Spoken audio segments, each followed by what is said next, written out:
COVID-19 has been nothing but a shock to the world, and Bangladesh hasn't been spared either. As of May 2nd of May 2020, Bangladesh has had 8,700 cases of people being tested positive and 175 deaths from COVID-19. Now, Bangladesh has been under a national lockdown since March of 17, 2020. But what will happen once the COVID-19 blows over, and what will the new world look like? I've divided the new normal in Bangladesh into two time periods, one being the short term and the other being the long term. Now, the short term effects would be effects that wouldn't last more than 6 months, while the long term effects would persist way more than 10 decades. In the short-term new world, people will still try to avoid dense crowds, bulk buy commodities in case something else goes wrong, and there will still be lockdowns because not all neighborhoods will be free of COVID-19 just yet. And as for the long-term new world, the people will not take hygiene for granted. E-commerce will be more relevant in Bangladesh, and people will recognize it more, and people will be more involved in social media. Using my speculations, I believe I can bring 3 solutions for Unilever to use so that Unilever can serve its customers better in Bangladesh, 2 being short-term and 1 being long-term. Now, according to the source given to us on the PDF, we see that global consumer behavior is changing very rapidly, and Bangladesh is no different when it comes to how often people are buying from groceries rather than bigger retail shops.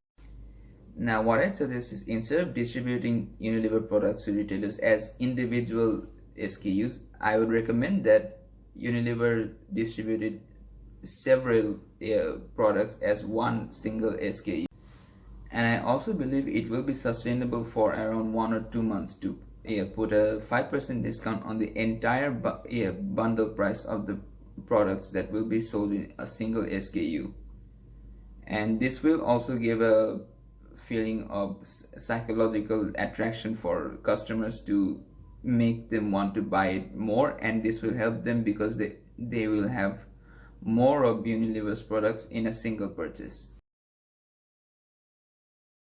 Now, this idea revolves around the fact that there will be still some areas that will be under lockdown. For instance, the road number 7 in Mirpur 10. In the lockdown areas, there will be building outposts for Unilever, where the residents of a particular building can buy essential items from. The idea revolves around 1 or 2 volunteers from each building who will buy stock in bulk with credits. When they're done selling, Unilever will collect the money through digital means in the app or through cash collection at the end of a month. The credits will be counted as the currency for resellers, and this will be reset upon completion of payment.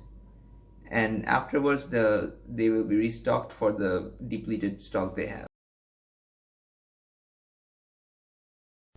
Take Ayush for example, a line of Unilever herbal beauty products introduced back in October 2018. Ayush has not been doing very well in the Bangladeshi market. What CGM can do for Ayush is that not only it can create a buzz for Ayush and Unilever itself, but it will also create a much bigger outreach than it already has.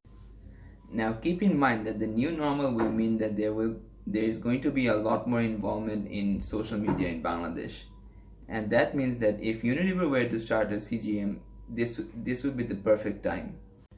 Now, if Unilever Bangladesh were to start an ad making competition on Instagram, where the best poster ad would get around 50,000 taka as prize money, and the best 1-minute TVC would get around 3 lakh taka as prize money.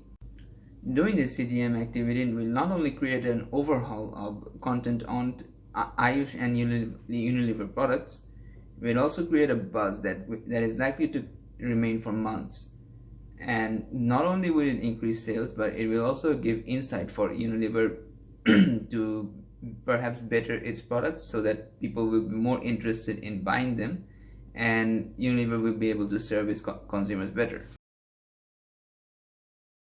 In my personal opinion, I believe that my 3 suggestions of actions will help Unilever serve its consumers better in post COVID-19 nationwide lockdown.